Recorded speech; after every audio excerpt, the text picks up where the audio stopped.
साथियों, जय भीम, जय भारत, जय संविधान। मैं बहुजन Dastak news and constitution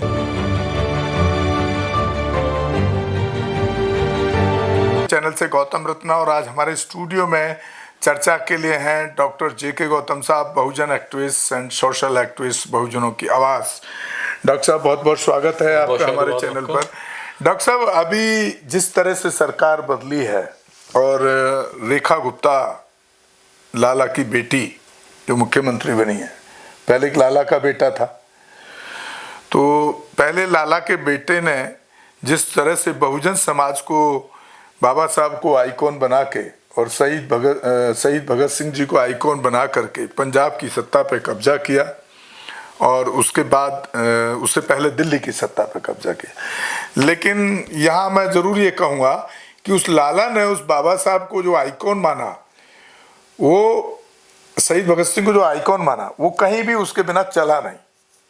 practically रूप में क्या किया नहीं किया ये अलग चीज़ है, सरकार के हर काम से हर आदमी खुश नहीं हो सकता, लेकिन एटलीस्ट कम से कम वो आइकॉन उसके हर जगह साथ दिखता था, बाबा साहब शहीद भगत सिंह। और इवन देन की जो उसकी मुख्यमंत्री कुर्सी है, उसके पीछे दो ही लोगों के जो आइकॉन उसने माना, उनके पीछे उनकी तस्वीरें लगी हुई थी। रेखा गुप्ता के आते के साथ ही दोनों तस्वीरों को मुख्यमंत्री कुर्सी से पीछे से जो लगी हुई थी ऊपर दीवार में, उनको हटा दिया गया, और वहाँ पर अब सिर्फ 3 स्टैचू, एक मोदी की, देश के प्रधानमंत्री की, राष्ट्रपति की, और आई थिंक गांधी की लगा के रखी हैं। उनको क्यों हटाया गया और किस तरह से देखते हैं आप? क्या ये जो समाज के जो लीडर हैं, हमारे जो आइकॉन हैं, क्या सिर्फ वोटों के लिए इस्तेमाल किए जाते हैं, या इस समाज को सिर्फ वोटों के लिए इस्तेमाल किया जाता है कि अब सरकार बन गई है फेंक दो? पहले तो उसने अपना जो मैनिफेस्टो बनाया या अपनी जो घोषणा की, उसमें तो ऐसा नहीं कहा था कि भाई बाबा साहब अम्बेडकर को जो आइकॉन मानते हैं हम, इनकी फ़ोटो और भगत सिंह की फ़ोटो ऐसे हटा देंगे। इसको किस तरह देखते हैं आप? देखिए, बीजेपी या आरएसएस से हमें बाबा साहब के बारे में कोई ना तो पहले उम्मीदें थी, ठीक है, और ना आज है, ना आगे रहेंगी। तो ये कोई नई बात नहीं है, बिल्कुल भी। मैं इसे बिल्कुल भी एक गलत भी नहीं, बड़ा घमासान हो रहा है आज के पेपर की, पूरा सुर्खियां हैं, हेडलाइन है। क्या है, दोनों ही चाहती हैं, दोनों ही पार्टी चाहती है, केजरीवाल भी चाहता है और बीजेपी भी चाहता है कि शहीद भगत सिंह और बाबा साहब के मुद्दे को ही हाईलाइट करो। मीडिया इसी में फंसा है जनता को। यानी जो बीजेपी का एक घोषणा पत्र था कि हम पूरी दिल्ली में ये स्कीम लेके आएंगे, इसको ना दिखा के, उस पर चर्चा ना करके, उस पर बात ना करके, एजुकेशन पे बात मत करो, स्वास्थ्य पे बात मत करो, रोजगार पे बात मत करो, नहीं, और ये सवाल मत पूछो महिलाओं की सुरक्षा पे, युवा जो बेरोजगार है सड़कों पे घूम रहा है, भटक रहा है, किसान भटक रहा है सड़कों पे दिल्ली के, इसकी बात मत करो। सारी नाली पानी जो खड़ंजे हैं सारे खराब है। जो बात पॉल्यूशन, सबसे बड़ा मुद्दा जिसने पॉल्यूशन नहीं, पानी और पॉल्यूशन पे जो बहुत बड़ा जनता ने वोट दिया, नहीं, उसकी बात ना करो। और ये जो है बाबा साहब और शहीद भगत सिंह में उलझा देना चाहते हैं। देखिए, बाबा साहब कोई दीवार पर टांगने के लिए नहीं है, भगत सिंह दीवार पर टांगने के लिए नहीं है। उनके विचारों को अडॉप्ट कब किया? क्या केजरीवाल 10 साल उनके विचारों को छू पाए? सवाल ये है, केजरीवाल जी शहीद भगत सिंह के विचारों को छू पाए? क्या उन्होंने उसको पढ़ा? नहीं पढ़ा। बाबा साहब के जो विचार थे, नहीं, क्या उन पे वो लागू हुए? नहीं हुए, बिल्कुल नहीं हुए। केवल केजरीवाल जी ने धोखा देने के लिए पूरे पंजाब को धोखा दिया, शहीद भगत सिंह के नाम पे, बाबा साहब के नाम पे पूरी दिल्ली वालों बहुजनों को धोखा दिया, SC ST को धोखा दिया कि, और वो धोखा देने के बावजूद एक्सपोज भी हुआ है कहीं ना कहीं। दिल्ली की जनता ने देखा भेज दिया जब राज्यपाल गौतम का इस्तीफा लिया 22 प्रतिज्ञाओं पर, नहीं। और केजरीवाल देखिए क्या है, आज भी विवेकानंद फाउंडेशन का मेंबर बना हुआ है, आज भी वो RSS का फॉलोवर है। फर्क क्या है दोनों में? फर्क तो कुछ नहीं है। अब जो बीजेपी का जो चेहरा है, देखिए, बीजेपी की टेंडेंसी साफ है। हमें बीजेपी से बाबा साहब के बारे में, भगत सिंह के बारे में कोई उम्मीद नहीं है। भगत सिंह को जब फांसी दी गई थी और फांसी की जो पैरवी कर रहा था तो कौन था?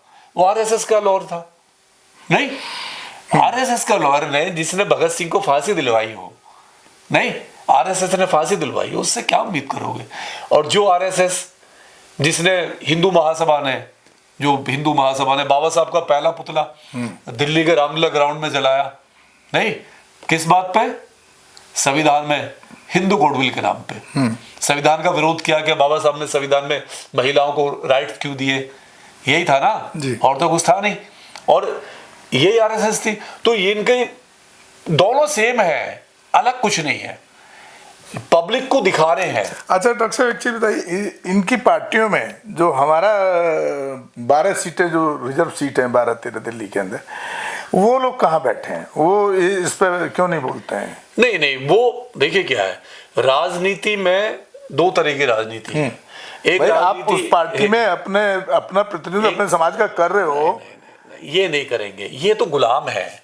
जो भी बीजेपी में गया या आम आदमी पार्टी में गया, कांग्रेस में तो हो सकता है कभी किसी का आत्मा जाग जाती है और वो सवाल भी कर लेते हैं, जैसे बीपी मौर्य ने जगजीवन राम जी ने रह के एक आंदोलन खड़ा कर दिया, कांग्रेस में ही थे, कांग्रेस में ही रहने के बावजूद में कांग्रेस को धरातल पे ला दिया। जिस मंत्रालय में गए उस मंत्रालय का रिजर्वेशन हमेशा पूरा रहा, काम किया, देश को बनाया, काम किया, प्रेशर में नहीं रहे, सारे मंत्रालय फ्रीडम की तरीके से उन्होंने उसमें जिया। और जब लगा कि कांग्रेस पूरी, इंदिरा गांधी पूरी तरह से क्रैश करने वाली है, रिजर्वेशन को खत्म करने वाली है, तो उसी इंदिरा गांधी को घुटने पर ला दिया था, नहीं, और घुआड़ के फेंक दिया था पूरे भारत से।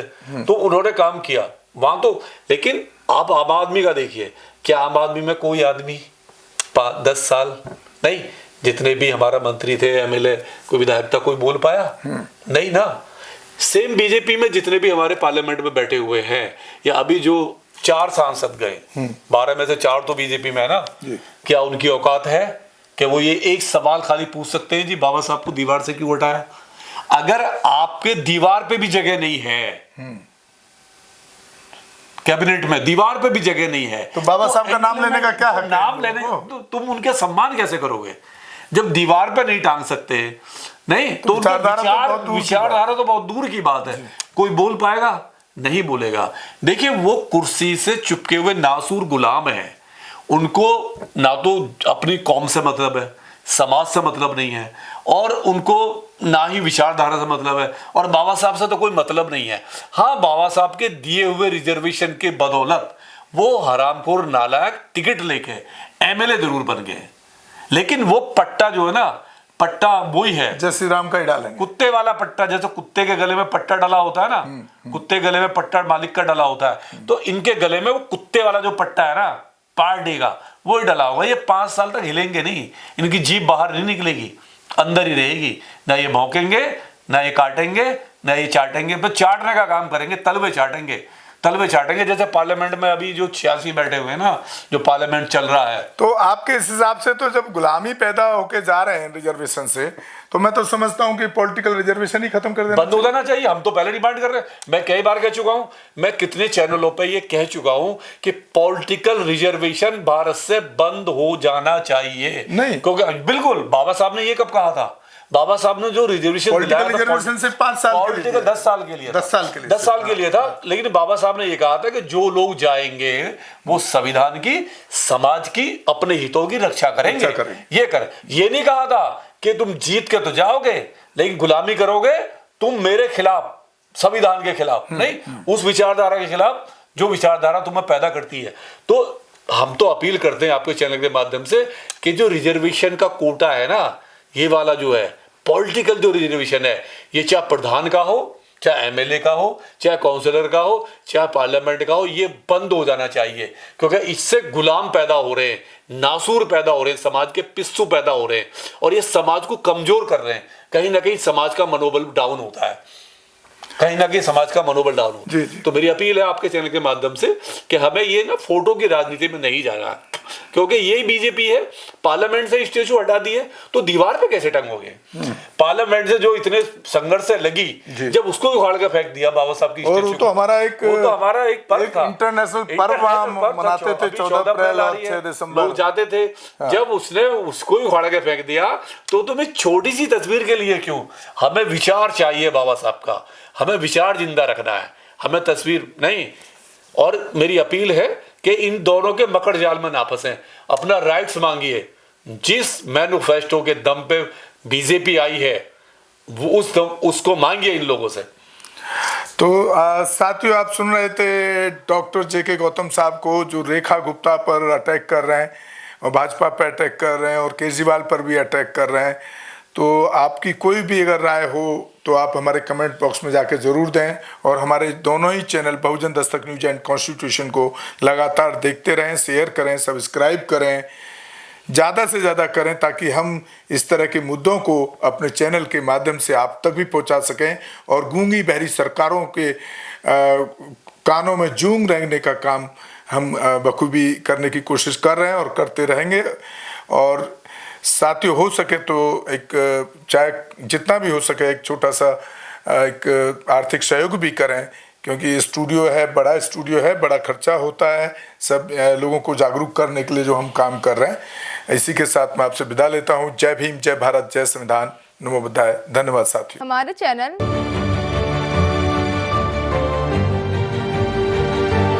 लाइक, शेयर, सब्सक्राइब देखना मत भूलिएगा। जय भीम, जय भारत, जय संविधान, नमो बुद्धाय। धन्यवाद। चैनल आर्थिक समस्या से गुजर रहा है।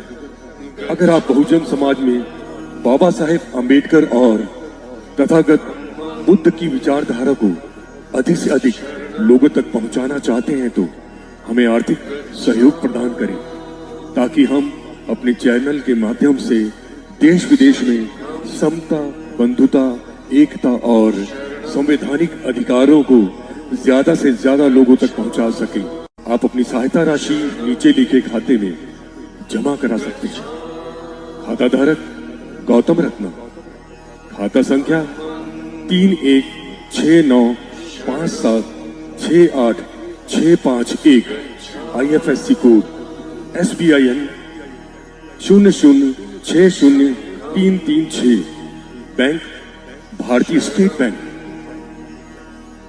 आप हमारे बैंक खाते का विवरण स्क्रीन पर भी देख सकते हैं। जय भीम, जय भीम। मैं गौतम रत्ना गौतम फिल्म्स प्रोडक्शन में आपका स्वागत करता हूं। आप हमारे प्रोडक्शन हाउस के अंदर अपना कैरियर बना सकते हैं as a film director, as a producer and actor and actress and editor and cinematographer also. अगर आपको फिल्म से रिलेटेड कुछ भी प्रोजेक्ट आपको बनवाना है तो हमारे पास में पूरा सेटअप है, जिसमें फिल्म कैमरा है, शूटिंग लाइट्स है और एडिटिंग है। सारा A to Z एक ही जगह पर आपको हमारे यहाँ पर मिल जाएगा। तो दोस्तों, आप हमें कांटेक्ट कर सकते हैं हमारे नंबर्स पर 9810085714